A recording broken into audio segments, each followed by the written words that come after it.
This is Audible. Silly Stories About Vegetables, Book 3, written by Paul Cook and narrated by Paul Cook.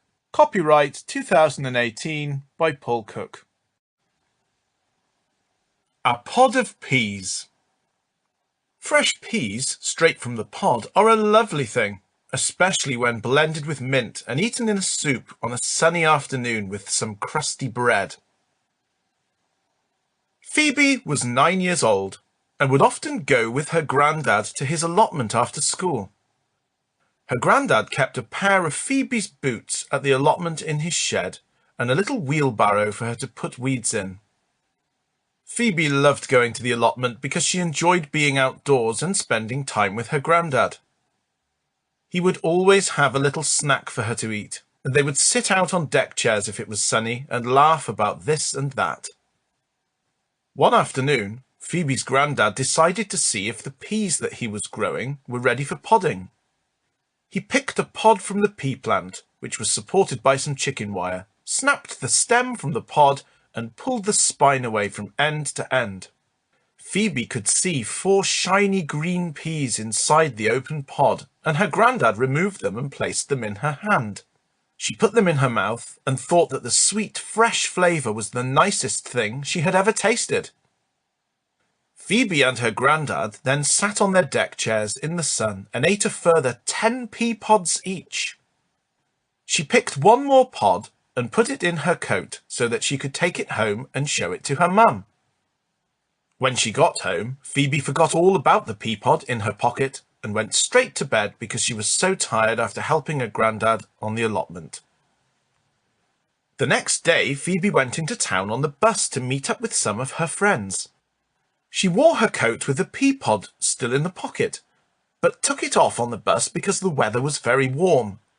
When the bus arrived at the bus stop at which Phoebe was to get off, she was in such a hurry to see her friends that she completely forgot her coat and left it on the bus. An elderly gentleman picked up Phoebe's coat as he left the bus and handed it to the bus driver. The bus driver went through the pockets of the coat, hoping to find a library card or something that could help him identify the owner so that the bus company could contact him or her and return the coat. The driver found a packet of chewing gum, an old bus ticket, and the pod of peas. He knew that nobody would quibble over a pod of peas, and he remembered how much he had enjoyed eating them fresh as a young boy. The driver opened the pod and looked at the 4 shiny green peas inside. He removed each pea from the pod and placed them in the palm of his left hand with the intention of eating them immediately. His mobile phone rang suddenly and startled him just as he was about to eat the peas. He dropped all 4 of them and they bounced down the steps, off the bus and onto the pavement. The first pea was immediately squished by a dog out for a walk with his owner. The dog stopped, lifted up his paw and licked the pea off it with a sloppy, wet slurp. A kid raced down the pavement on his skateboard, and the draft he created blew the second pea down a drain. It has never been seen or heard of again. A gentle summer breeze wafted the third pea off the pavement's curb and under the left front wheel of the bus. The bus pulled off and squashed the pea, carrying it on its tyre for many miles out into the countryside as a green dot of mushed pea going round and around like it was spinning in a washing machine. There was no sign of the squashed pea on the tyre by the time it returned to the depot at the end of the day. The fourth pea remained on the pavement and after a short while found itself under a billboard outside a newsagent. A pigeon was watching the pea as it rolled gently in the breeze underneath the billboard. Just as the pigeon had made up its mind that it was going to eat the pea, a kitten appeared from nowhere and started playing with the pea. The kitten lay on the pavement, rolled over and batted the pea around with its paw. Kittens delight in anything that rolls, swings or moves, and so it spent several minutes playing with the pea. When the kitten had become bored of the game, it left in search of something more interesting to do. The pigeon had gone. The pea spent the next few hours up against the wall of the newsagents and watched the feet of the people and animals walking by. Sometimes the pea would see the wheels of a pram or of a skateboard passing by, but usually just feet or paws. The P saw feet wearing sandals, trainers, shoes, flip-flops, and even slippers. Some feet had socks or tights on, some didn't. The P found it more interesting to watch the feet, paws and wheels than perhaps you or I would. As the afternoon wore on and gave way to evening, the summer breeze returned. The P gently blew across the pavement, off the curb, and onto the road. A council street cleaning vehicle drove slowly by down the road, and the rotating brushes on the front collected all of the rubbish from the road. The P was swept up by the brushes, sucked up a tube, and into the rear of the vehicle with the rest of the rubbish that had already been collected by the vehicle.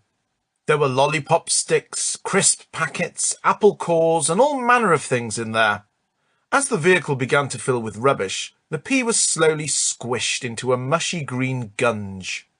And that was the end of the P. Phoebe went to collect her coat with her mum the very next day from the lost property office at the bus depot, and thanked the driver for putting it aside the very next time she saw him. Phoebe had forgotten all about the Peapod, and so didn't even check her pockets for it. She did check that the chewing gum was still there, though. Just then, a bird was flying but wasn't looking where it was going. It flew through an open window into Mrs. McBride's house on the lane by the church. Mrs. McBride was so startled by the flapping that she dropped her teapot on the floor. The teapot smashed and tea went everywhere. Mrs. McBride started shouting and waving her arms about. The bird flew away. What a mess!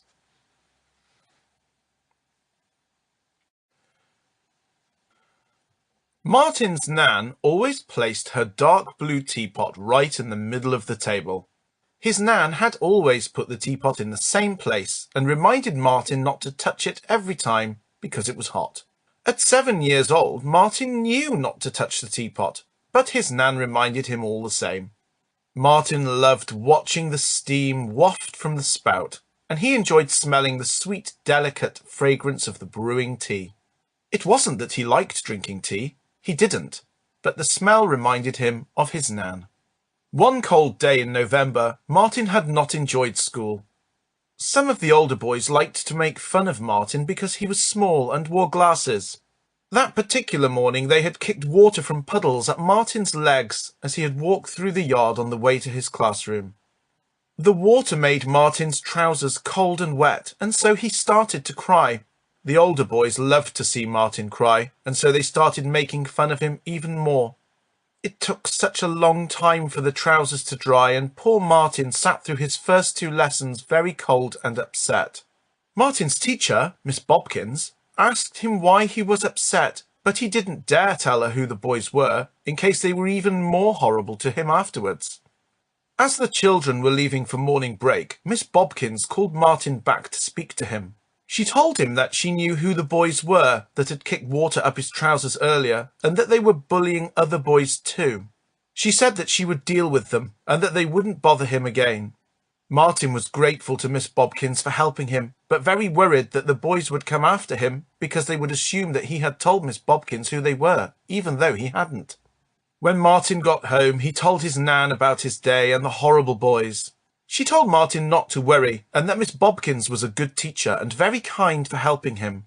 Martin's Nan gave him a banana and a cup of milk by the fire before he went to bed, and he soon fell asleep and forgot about his horrid day. The next morning, Martin was just about to leave for school, and then he suddenly remembered that the children had been asked to take something red into school to draw in their art lesson that very morning. Martin couldn't think of anything red to take into school, and so he asked his Nan. She went into the kitchen and returned with a large, ripe, bright red tomato. Martin's Nan always said that a tomato was a lovely thing, especially when eaten with some lettuce, onion and pickle. Martin put the tomato in his lunchbox with the cheese sandwiches, an apple that he would eat at lunchtime. On his way to school that morning, Martin saw the boys who had made him cry on the previous day. The boys glared at Martin, but didn't say or do anything to him. Martin was very relieved and so grateful to Miss Bobkins, who had obviously spoken to them. Miss Bobkins was very kind, and Martin wondered what he could give her as a present. Martin had a lovely morning in school that day, and some of the other children said that his picture of the tomato was very good. Miss Bobkins said that the children had all done very well, and she chose Martin's picture, with 3 others, to be put on the wall. At the end of the lesson, as he was leaving the classroom to go for lunch, Martin gave Miss Bobkins his tomato as a present for helping him with the older boys. He explained that he had helped his Nan grow it in her greenhouse, and that it would taste very nice indeed. Miss Bobkins thanked Martin, left the tomato on her desk, and went to have her lunch with the other teachers. After lunch, Martin returned to his classroom, but the tomato was not on the desk where he had left it. Miss Bobkins had also noticed that the tomato was missing, and asked the class if anyone knew what had happened to Martin's tomato. Nobody answered, because nobody knew anything about where the tomato could have gone. Martin sat in his chair wondering where the tomato could be and who could have taken it. Perhaps the caretaker, Mr. Jenkins, had taken it by mistake and put it in the bin thinking that it would go off and start to rot. What no one in that classroom knew was that, during lunchtime, one of the older boys had crept into the room and had stolen the tomato. He had hidden it in his satchel and planned to throw it at Martin after school to make him cry. The boy, who was called Cole, was 4 years older than Martin and was angry because Miss Bobkins had rung his mum a day earlier about kicking water at Martin's trousers. After school, Cole lay in wait for Martin outside the main gates with his satchel open so that he could easily reach inside to grab the tomato and throw it. He hid the tomato in his satchel because he didn't want to be seen holding it by one of the teachers as they left school to drive home in their cars. Suddenly, 3 boys a year younger than Cole jumped on him, pinned him down, and told him that he needed to stop bullying everyone or they would go and tell the teachers. Cole struggled but couldn't get free from the boys, and as he kicked with his legs, his foot knocked the satchel aside. The contents of the satchel, including the tomato, rolled out. The tomato started to roll down the steep hill that led to the high street. It bounced over a drain and off the pavement into the road and then back onto the pavement again. Faster and faster it rolled until it came to a stop on the pavement at the bottom of the hill. The tomato came to a halt beside a mother and her young daughter, Keris. They were waiting for Keris's older brother, Thomas, to walk down the hill from the school with his friends to meet them and then go home together.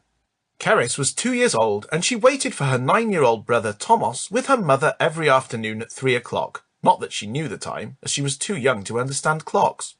Thomas would always walk down the hill, laughing with his friends, and kiss Keris on her forehead when he reached her. Keris couldn't wait until she would be big enough to go to school just like Thomas. Keris looked down to the ground, saw the tomato, picked it up from the pavement, and put it beside the doll lying inside the toy pram that she was pushing. There was no reason to pick up the tomato, but 2-year-olds don't need a reason to do anything. It always seemed to Keris and Thomas that it took ages to walk the short distance home because their mum would always stop and gossip with the other mums. The 2 children would pass the time by inventing a game of some sort that usually involved Thomas pulling silly faces at Keris. She would laugh and laugh at his silly faces and the voices that he would put on. This particular afternoon, Thomas had decided to pull a silly face at Keris's doll in her pram. He put his head in the pram and couldn't believe it when he saw a bright red, juicy tomato beside the doll's head. Thomas knew that their mum would not be happy with the tomato, and to save the row that would follow, he looked for a place to hide the tomato. He tried to explain the situation to Keris, but she started to cry because Thomas had taken the tomato. Quickly, and before their mum noticed, Thomas stuffed the tomato into the letterbox on the corner of their street. Thomas said that because the letterbox was red, like the tomato, everything would be all right and that the postman would send her the tomato the very next day.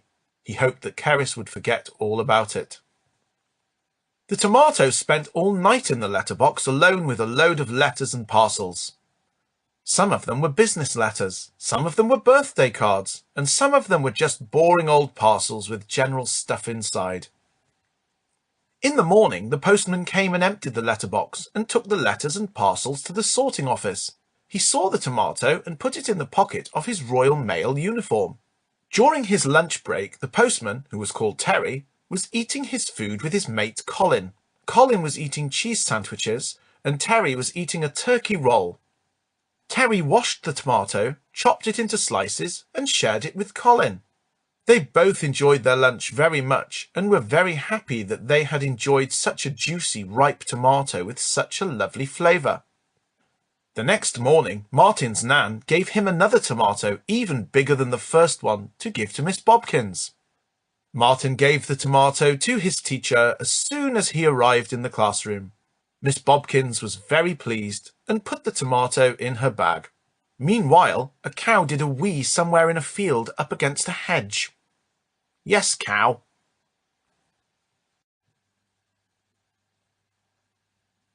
A plump, juicy pumpkin is a beautiful thing, especially when chopped up and put in a soup served with cinnamon, cumin, coriander, and served at Halloween.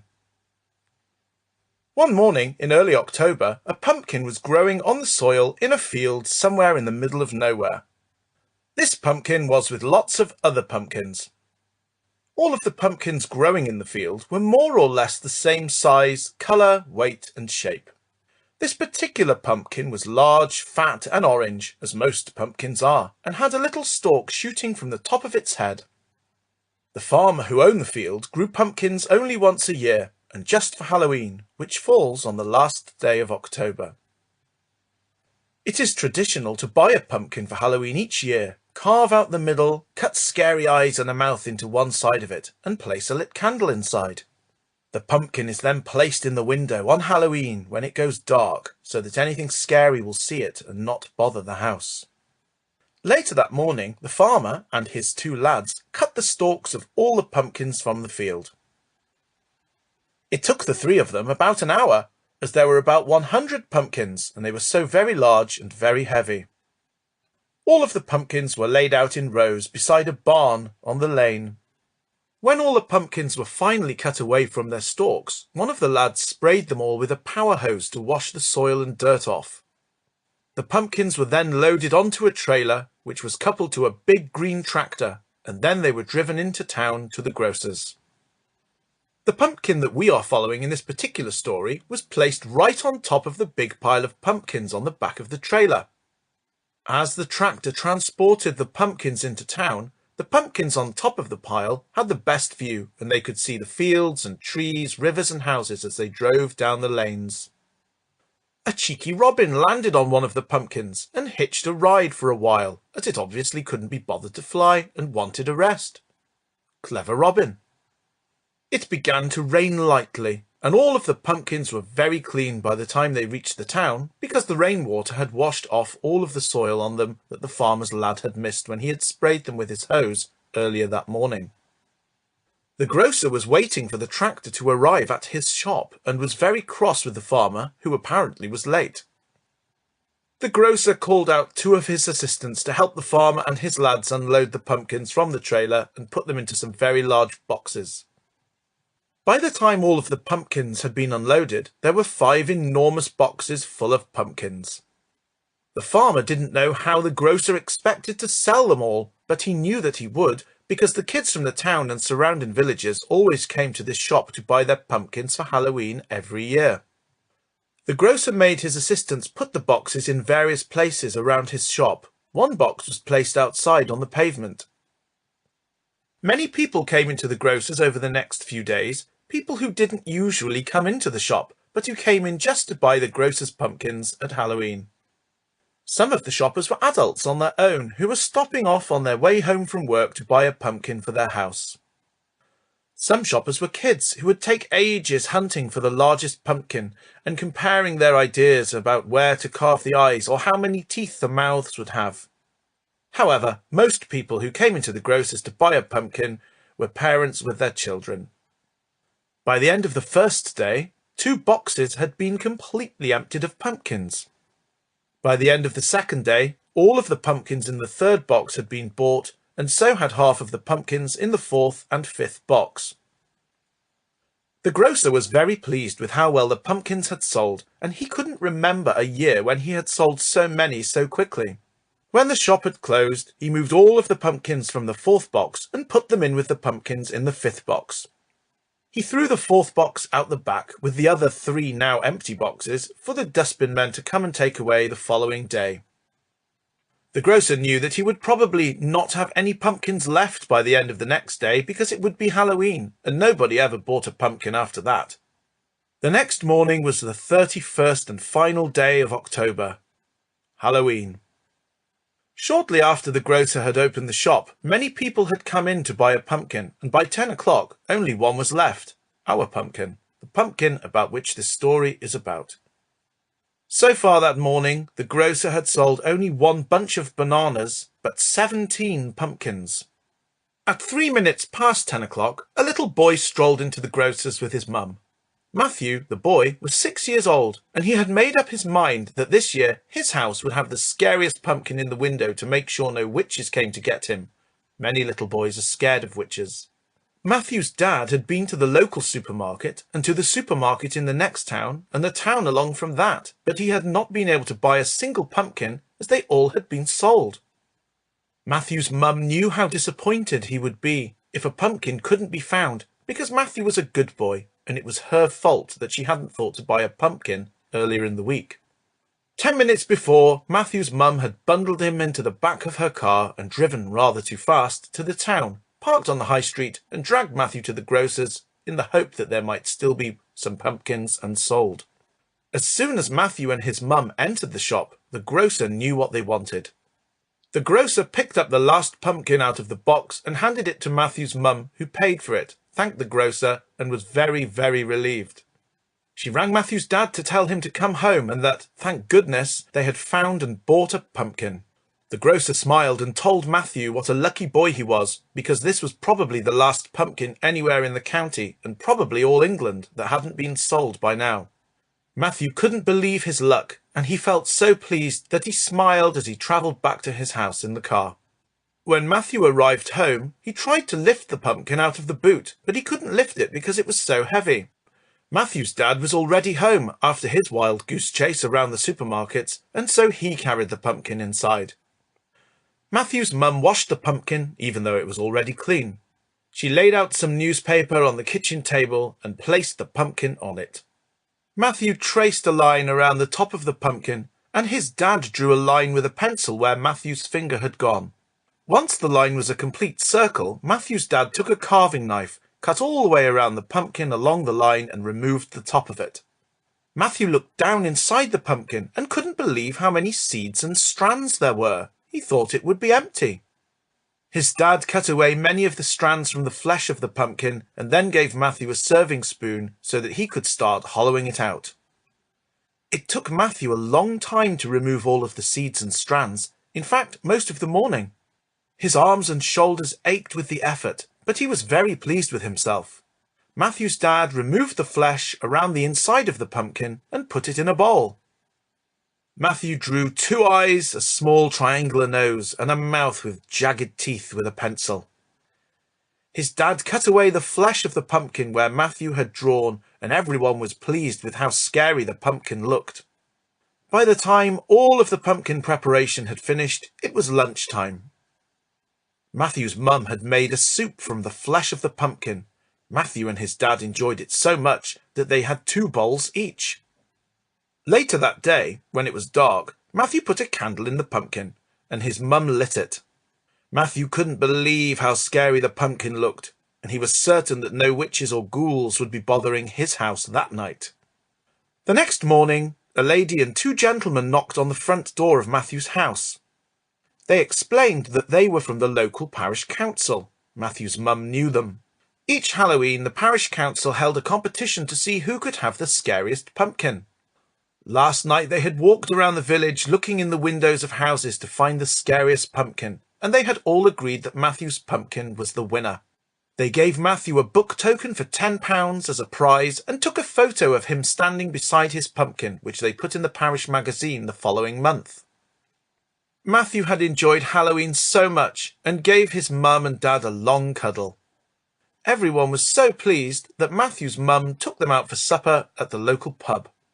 Just then, a postman tripped over a kitten while walking up a garden path to deliver someone's letters.